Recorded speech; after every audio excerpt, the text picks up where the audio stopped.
Hello everyone, could I have you all to take a seat please so that we can get started?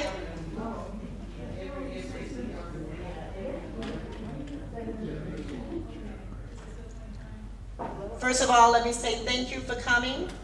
My name is Jackie Kelly Smith. I'm one of the founders and the chair of the official Democratic Black Caucus of Macomb County. And I welcome each and every one of you. As we come up, you'll be called, the candidates will be called in the order that they signed in, and you will have 3 minutes to give your platform. And I would suggest that anyone is sitting in the audience, if there's any questions that come up, we have index cards, you write your questions down, and at the end, you'll be allowed to ask your questions. Also, I want everyone to be mindful, respectful, because it's not easy being a candidate. It's expensive, it's tiresome, you get a lot of rejection, and I admire each and every person that choose to do this, because it's not easy. Can I get a round of applause for all those candidates?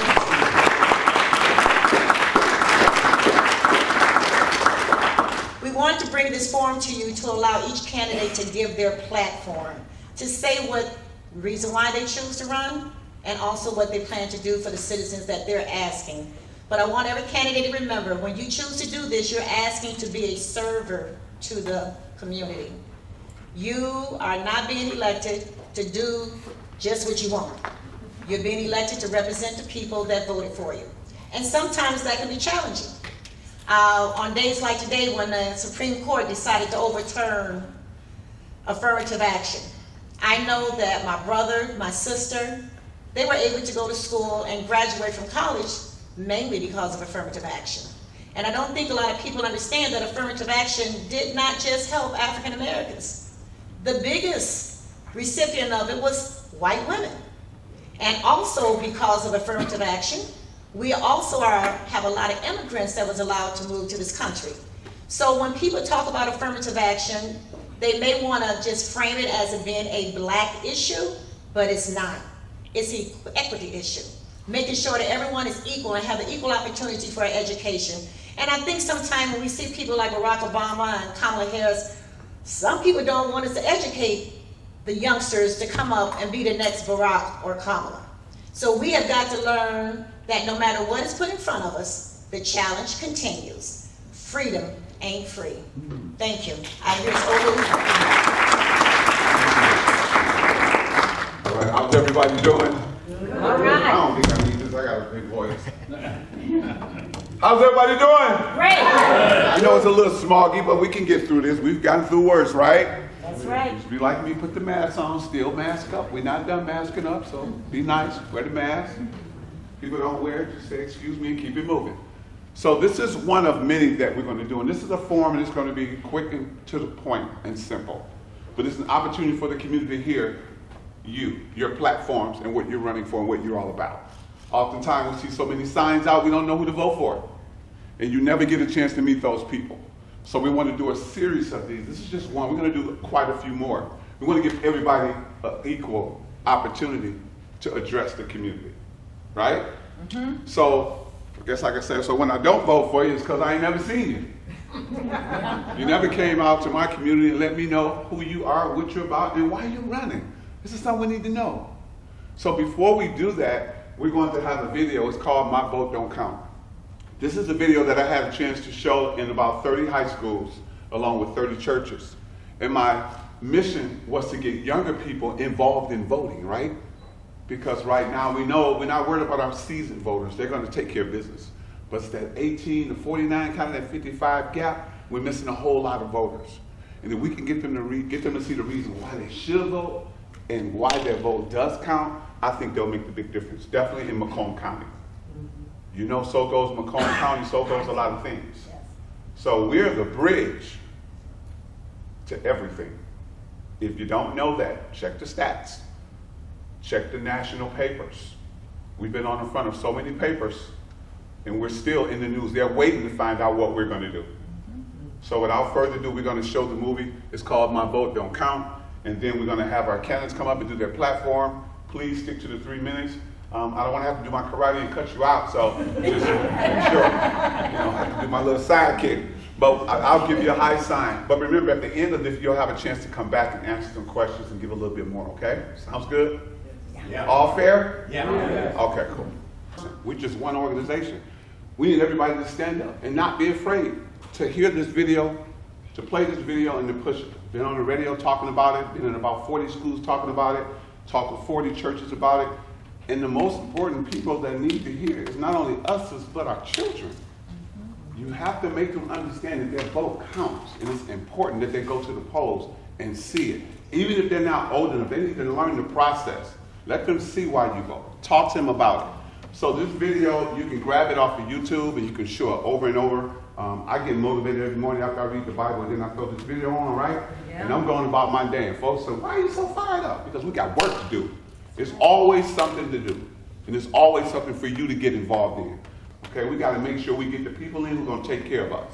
Okay? So that's why it's important that not only that you show up, but you show out at the polls. Take somebody with you. Somebody need a ride, pick them up. Call us. We'll help them out. So next we're going to have candidates come up. Remember, you have 3 minutes. We want you to talk about who you are, where you live, what you're running for, and then again, give us your platform. At the end, we're going to have time for you to answer some questions. So if you can stay, please do that, because the people want to hear from you. They want to hear when you say you're running for a certain particular office, what you're going to do. So next we're going to have candidates come up. Remember, you have 3 minutes. We want you to talk about who you are, where you live, what you're running for, and then again, give us your platform. At the end, we're going to have time for you to answer some questions. So if you can stay, please do that, because the people want to hear from you. They want to hear when you say you're running for a certain particular office, what you're going to do. Or what's already been done, how you're going to carry that agenda on to the next young people. Okay? So I think we have, do we have? The first person, Donna? Can we give her a hand?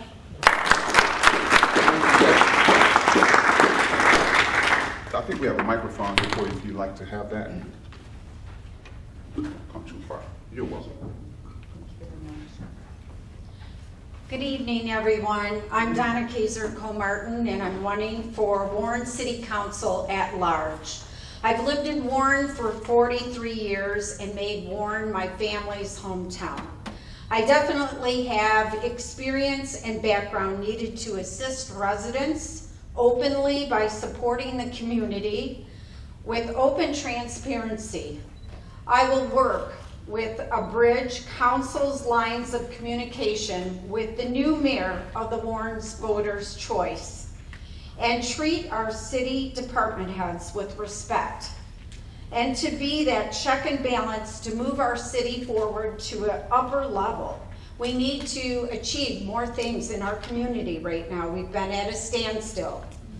Balance and move our city forward. As a realtor in Macomb County for 35 years, it's important to implement new growth in our city, to perfect our property values and the city's image. I want to help make it a desirable place to live, work, and play, and that our property values are increased. You know, they're the most important thing that we have in the community is our homes. I've served on the Planning Commission for 11 years, knowing what kind of site plans and developments that work best for our neighborhoods, that work best in our community, connecting with residents, and keeping forth plans and public participation, which is vitally important. I served 8 years on the City Council, highly qualified experience with grants, the police department, the fire department, seniors, veteran programs, budgeting, the bond rating, which sets the whole rate of the city, and for our youth and community, the parks of recreation and Parks and Rec. I love working to help our residents with an open mind and open ears to listen, weighing in on all input. I always am just a phone call away. Please give me a call because I want to hear from you. My phone number is 586-424-1726. and let me know what is important to you from your council at large representative, Donna Kaiser-Comartin. And I love the residents. I've been a part of council, and after leaving, I still were connected with the residents and answered any questions that they ever had and still got their issues brought forward. I never stopped because that was my heart and where it was at. Thank you. Our next candidate is Jocelyn Howard. Could we give her a hand?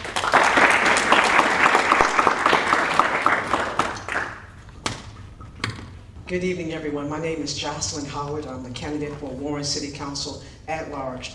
My platform is really simple.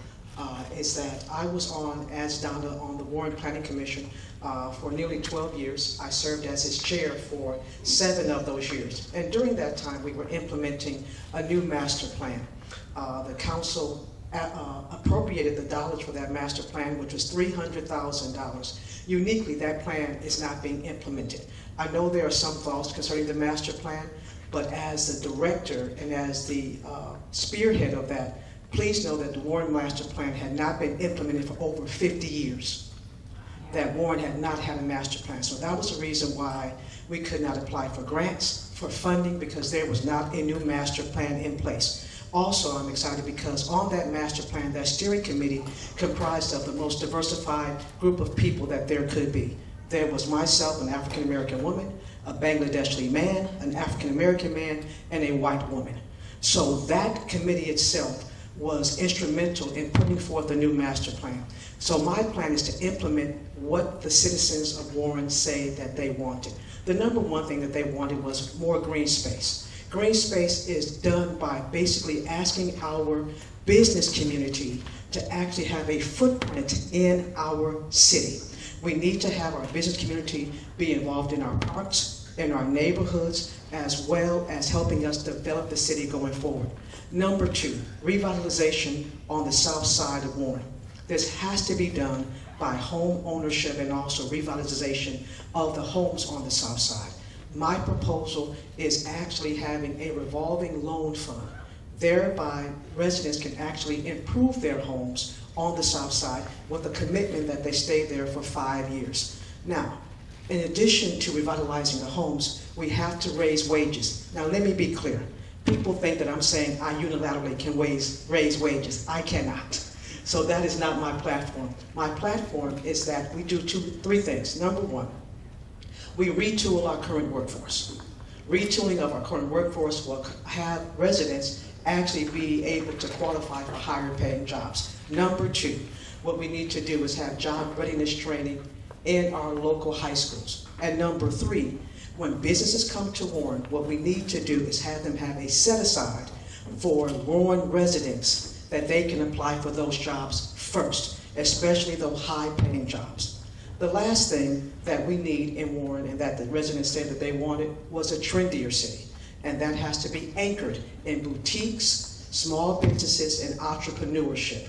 This can simply be done by actually having an entrepreneurial role where small businesses and boutiques and unique businesses can be in our arteries and our thoroughfares in our local city. Now, I share with you that when you look, that's my time? Oh my God. So, my name is Jocelyn Howard, City Council at large. Thank you so much. Is Mr. George Guinness? Please clap for everybody coming in. Let's try it, please. Well, good evening.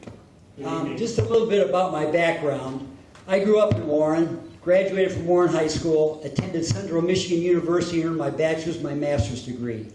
I served as a council president in the city of Warren for 14 years. I was always able to work with all the administrations, there were 4, to move this city forward, to basically provide the services and the needs of our community. I was there to cut the ribbon on the senior citizen housing complex, phase 1, and then phase 2, to basically make affordable housing for our senior citizens.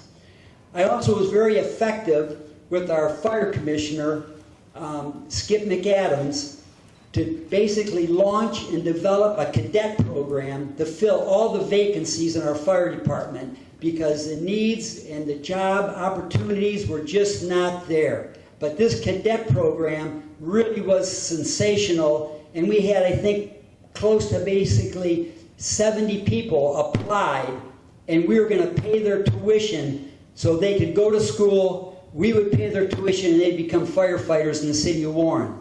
Other cities came to us and said, geez, how did you ever create and come up with that concept? I guess it's like thinking out of the box. We couldn't recruit enough firefighters, but with that effort, we now have a fully funded fire department and filled the vacancies that were really undermanned. I really want to see a fully funded fire department and a fully funded police department. We've had some issues in the city of Warren, quite controversial, and basically stems from some individuals, some council members that had differences with the mayor, and as a result of that, we had a $250 million city center development submitted to our city. It was designed by Robert Gibbs, who basically worked for Taubman and Ford Motor Company and the Fords, and this development was beautiful. The Fords and Taubman built city centers and streetscapes all over the country and even in Europe. It was a shame, and a lot of damage was done as a result of that project not being passed. It would have been a catalyst to encourage families to move to Warren. It would have been a catalyst for more business to expand and move to our city and basically provide better tax base. You know, the bottom line is this: you have to listen to the citizens of the community. The city of Warren is the people's house, and you have to be able to listen to the needs. All the services in our community, they have to be updated. They have to be providing the services that residents want that will attract people to Warren. I've always said that good services, lower taxes, and good schools attract people to your community. With that, I just wanted to also mention that I have been endorsed by the mayor of the city, James Fouts, who served for 14 years. They couldn't beat him at the ballot box, so they basically put a proposal on the ballot, 12 years for all elected officials. I'm also endorsed by our police commissioner, Bill Dwyer, and our fire commissioner, Skip McAdams, and the Chamber of Commerce. There's a lot of work to do in Warren, but I'm going to lead this city, and I want a city council that I can work with. Someone said, oh, geez, you're supporting these 6 council members, but again, it's not rubber stamps, it's just good communication, good discussion, good debate, and work for the citizens of Warren. Thank you. Thank you. Candidate is homegrown, Spencer. Woo.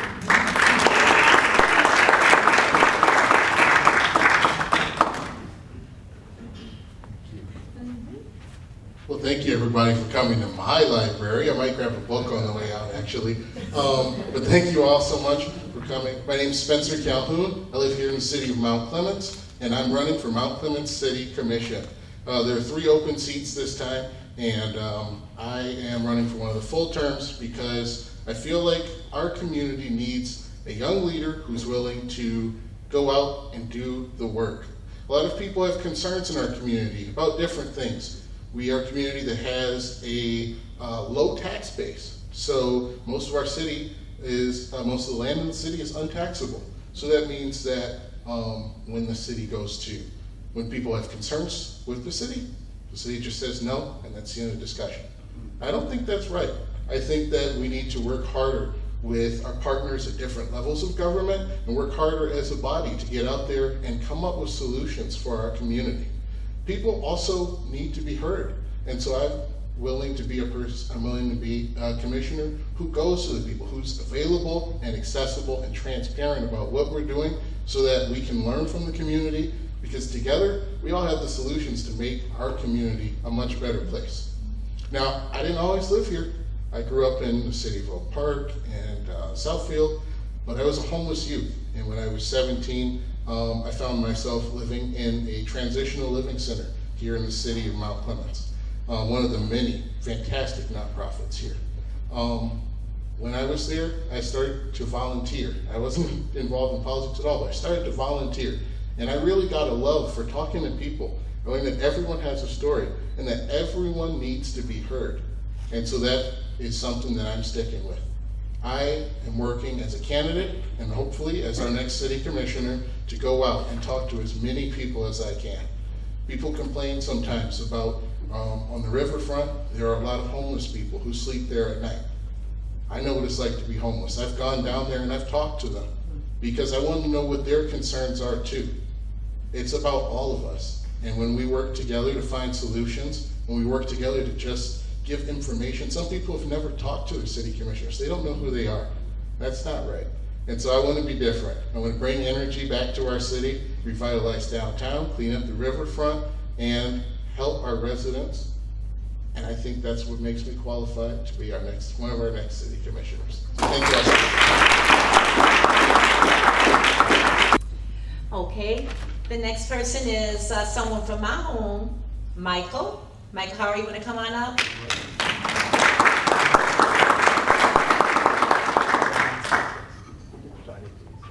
Only if you don't feel it, so your voice pretty strong. Cut it off if not. I talk too much or talk too loud. I don't want to mess up the mic. When you're running for office, one of the things they told me when I first started running for office, people are going to ask you, what are you going to do? But more importantly, why are you going to run? And for me, I received 2 calls. The first one was long before I ever dreamed about running for office or considered. As me and my family, we decided what do we want our life to be? What do we want our legacy to be? And I felt like I was called to cultivate community and catalyze change. So I made a decision 2 years ago. Whatever comes to my doorstep that falls in the bucket of cultivating community and catalyzing change, I was going to say yes to. Then I started speaking at city council meetings because I was dissatisfied with what was going on to my community. The basketball court was torn down and left in literal rubble for years in my park. When they started talking about redoing the park, it was C grade compared to the other parts of the north end of the city. I can't imagine why.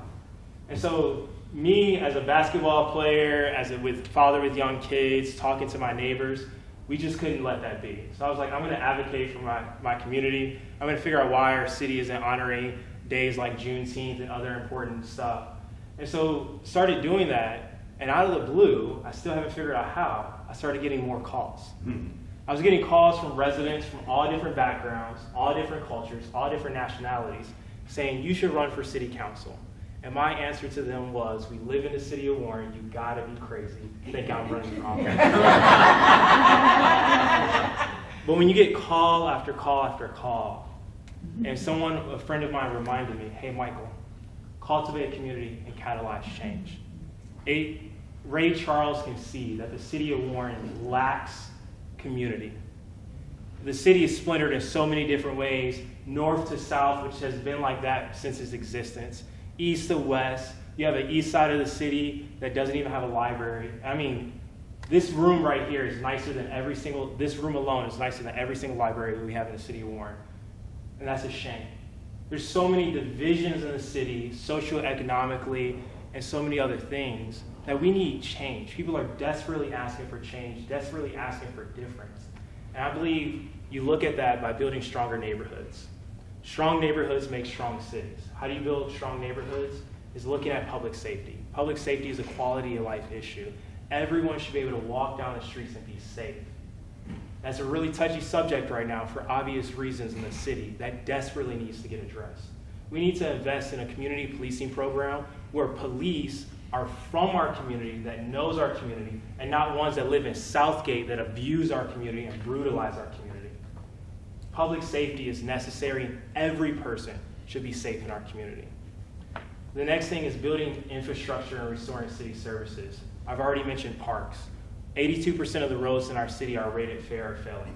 82% of the roads need to be resurfaced or completely restructured in our city. We have one of the largest tax bases in all of Michigan, and 82% of our roads are trash. So you look at city services like that. Our city was founded as a home to veterans coming back from World War II. I think when you talk about veterans in our state and our nation, a lot of times you talk about homelessness. In my opinion, I know this is really a federal issue, but in my opinion, homelessness and veterans should never be in the same sentence. And so there are things with that, like accessing city services for veterans, accessing city services for those with disabilities. We need to change, we need to build community, and that's why I'm running for office. Our next person is Tony. I haven't had the pleasure. Oh, I met you yesterday. Yes. I was going hiding at the end. Hi, everybody. My name's Tony Camel-Coper, and a little bit about me and why I decided to run. I'm the wife of a veteran. I'm a multi-heritage person. My father was an immigrant. I've lived overseas, and Warren is our home now. We're making it our home, but I don't like what I see. I don't like that things aren't being done. I don't like seeing my community on the news as a joke.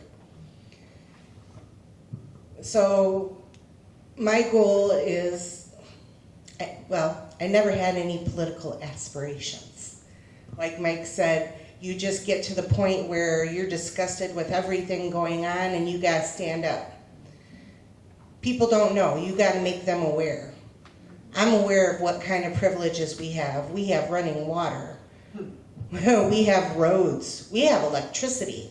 I was on the other side of the planet 6 months ago. You only get 2 hours of electricity. The point of that and why I'm running is because the longer we let our elected officials do what they want instead of what we need, how long is it before our infrastructure falls apart? How long is it before they got the money to update stuff so that we can stay current? Because if we don't stay current, we're not going to have those services.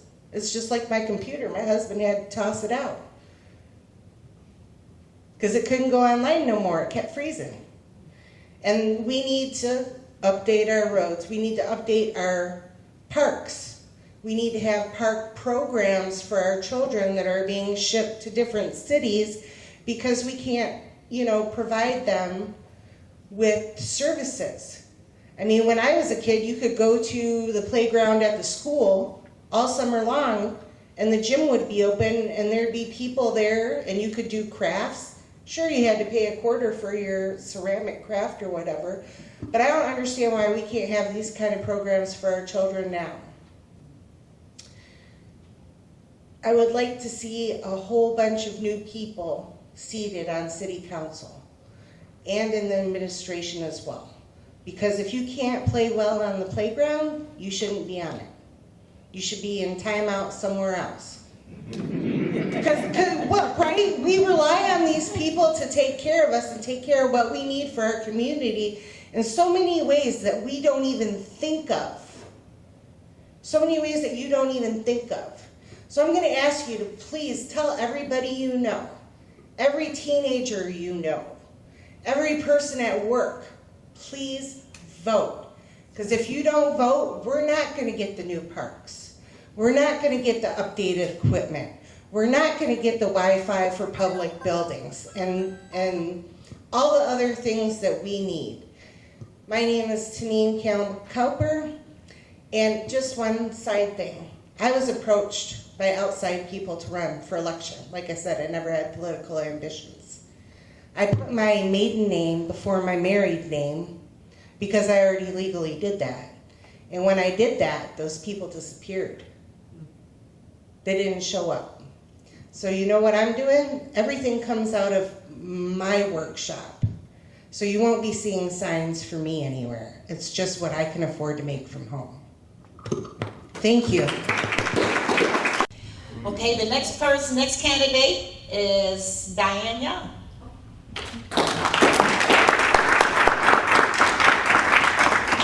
You're doing all the locals first. Thank you, Jackie. Thank you, everyone. My name's Diane Young. I'm running for United States Congress in the Michigan 10th against John James, who couldn't even vote for himself last year because he didn't live in the district.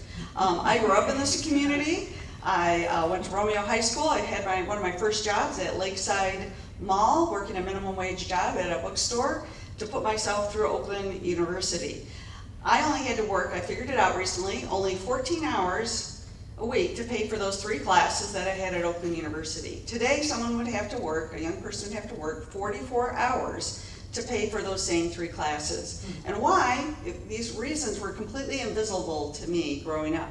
The state funded 70% of our tuition back when I went to school. Now it's down to 20%. And then we make kids feel really guilty that they took out student loans to get a college education, to get ahead, or trade school or whatever, and it's their fault somehow that they're burdened with all these student loans. But I had this invisible force helping me.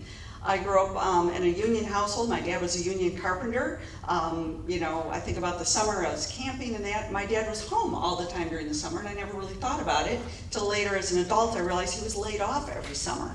But the reason we didn't starve is because we had unemployment insurance, and the union had a vacation fund that he forced him to put money in that my mom would then use to carefully plan our camping trips. So again, there were these invisible forces helping me and propping me up. And now our current congressman is trying to undo those. He recently tweeted about how taxpayers shouldn't pay for student loan debt. Well, meanwhile, he went to West Point, which is paid for by taxpayers, and he got a $2.7 million PPP loan during the pandemic, completely forgiven by us, the taxpayers. So again, I really get angry when I see hypocrites who get themselves propped up and move up the, the economic ladder, and then turn around and slam the door on our face. As a financial planner, I see every day how economics impact people's lives, how difficult it is to plan for retirement, to plan for your kids' college, to pay for things. So as a financial planner, I know that one tweak in the code, the IRS code, can funnel millions of dollars to a CEO, stripping the money that could go to libraries and parks and our roads and things like that. So if I'm elected, or when I'm elected, I will work very hard to work on those economic justice issues that are very important to me. We need to bring the wealth gap down. When CEOs are making 200 times their rank and file people, the system is broken. So again, my election's not until next year, so I'll turn my time over to the local candidates that are up this year. Thank you very much. Okay, so our next, we only have 2 more, and then you can answer questions. Henry Newman, come on up, Henry.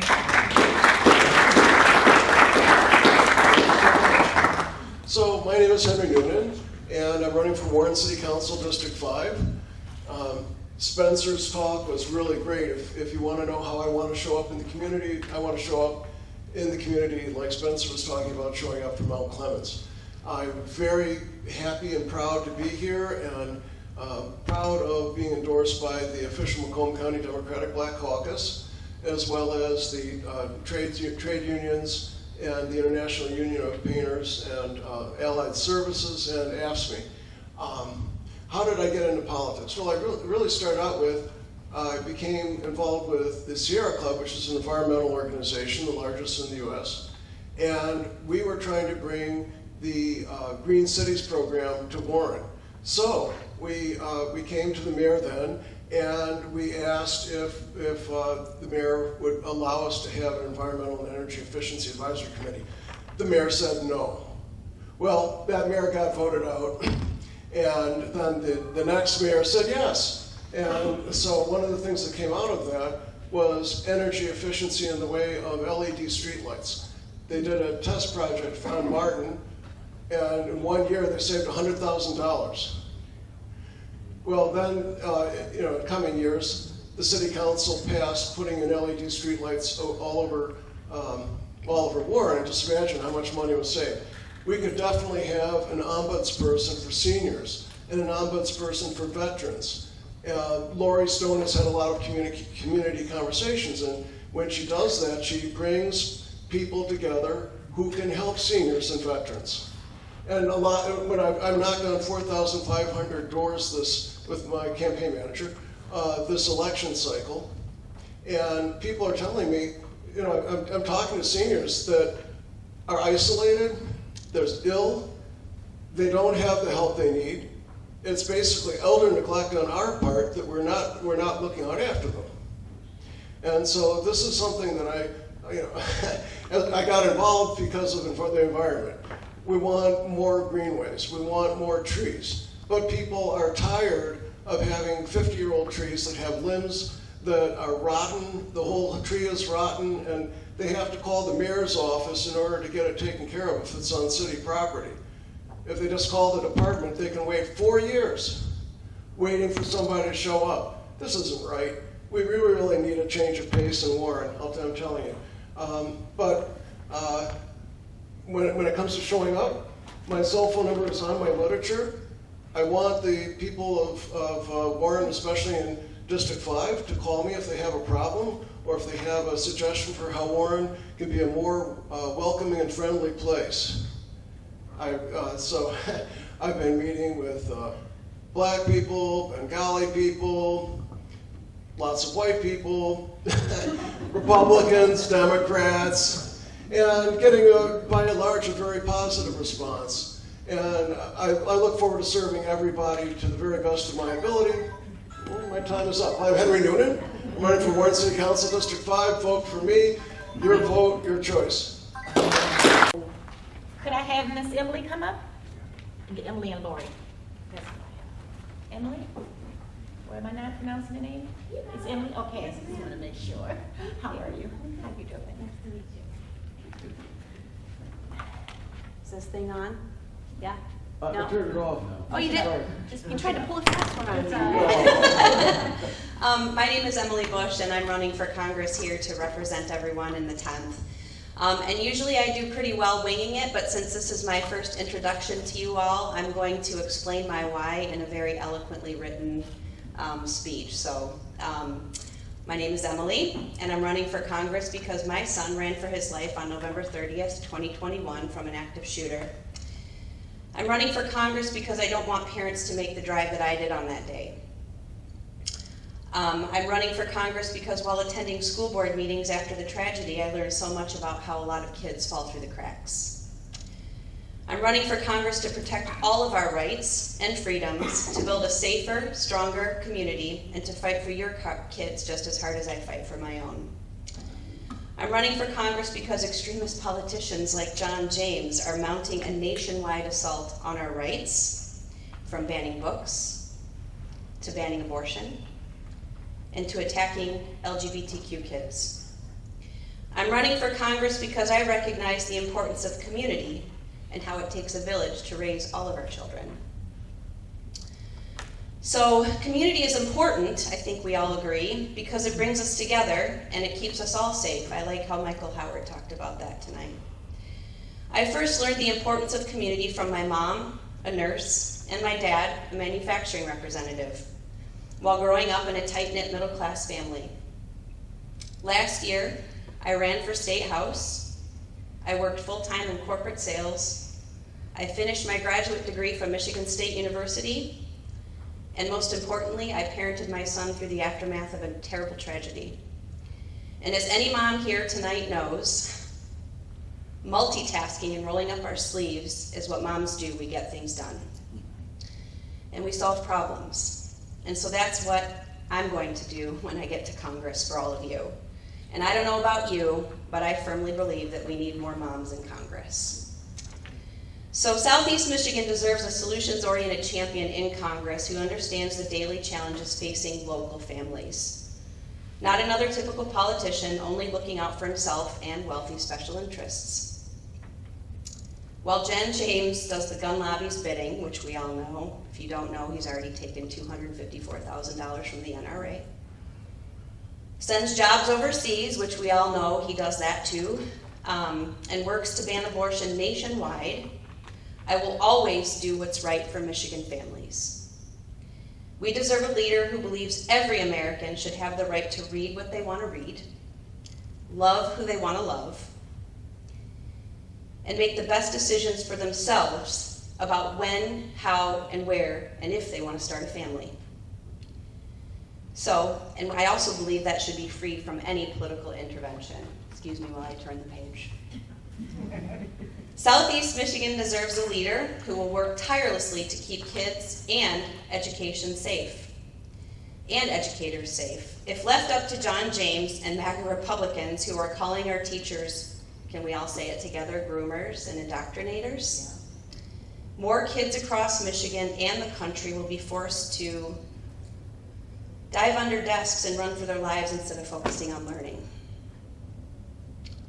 Teachers, kids, and families are tired of being offered, can we say it together, thoughts and prayers? So we deserve a leader who will take action to create safer, stronger schools and stronger communities. This is my pitch, but I can't do it alone, so I need all of your help. You can go to my website at emilyformichigan.com. I will too offer my cell phone number, 734-649-1689 if this is being recorded. And I'm asking you to choose a future we can be proud of and to vote for a mom to go to Congress. Thank you. Okay, now we will have our last candidate, but on her way up, I don't know if you all got a chance to see what's been going on in Lansing. But when that young lady say women get things done, I am so proud that when I travel, I tell them I come from a state that's ran by women.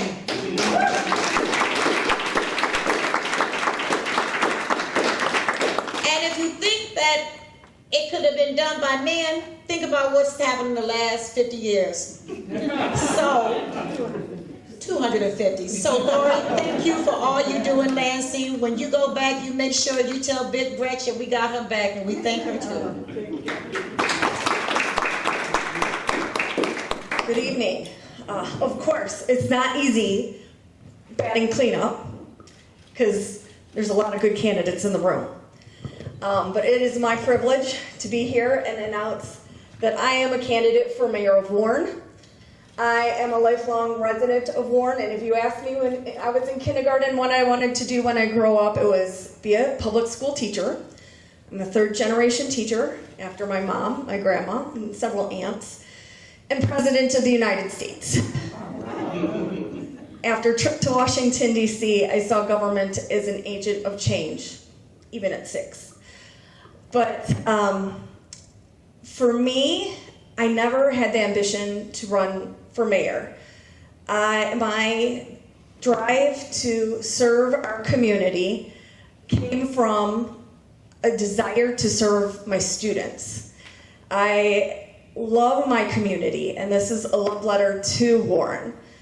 I appreciate all that I had, the opportunities, the community, the parks and recreation, and the opportunities that it offered going into the future. And after getting my teaching degree, I decided to come back to the community, put down roots while teaching in Fitzgerald Public Schools. If anyone wants to feel inspired for a brighter future, work with kids. Our kids will show us that everything is possible. It's never too much to dream big, and that our communities, there are no barriers. And when the students in the district that I graduated from saw fewer resources because state budgets were cut and balanced on the backs of our students, that's when my union voice, who had Governor Snyder on speed dial to let him know all the policy I thought needed to stop at his desk, was tired of asking other people to fix it and decided to run for state representative. And in 2016, I ran and I lost. And that was my first attempt in learning. I've run and I've been elected 3 times, and I'm proud of the service to my community, working alongside residents for accountability and transparency through community conversations, meeting monthly, where residents know that they can come and I will tell them what I'm working on. And I will take the time to answer their questions, I will hear their concerns, and I'll bring them back with me to Lansing. Every day I work on those concerns. Every day I answer requests for assistance. Over 4,000 requests served in the last 4 years. And the best indicator of what future performance is what you've done in the recent history. So I'm going to take my experience from state capitol to city hall. We need greater accountability and transparency. Residents want local leaders who will listen to them. We need to be partners in devising plans for the future. We have some great ambitions, but did we take the time to hear what residents wanted in our own community? I've walked to the community from 8 Mile to 14 Mile, from DeQuinder to Hayes, and everyone's voice needs to be at the table. And I'm committed to make sure that everyone has a place, a space, and is being heard. Warren is the biggest small town in Michigan. Anyone who lives in Warren knows what that means. Whether you live in Van Dyke Public Schools, or Fitzgerald Public Schools, or Warren Consolidated Public Schools, Centerline Public Schools, because there's more Warren students that go to Centerline than Centerline students, or Warren Woods, or East Point. You can't walk down the street and not know your neighbors. We have the opportunity to bring the community fabric back together with more conversations. And so that's my goal. I hope you'll consider supporting me for mayor of Warren.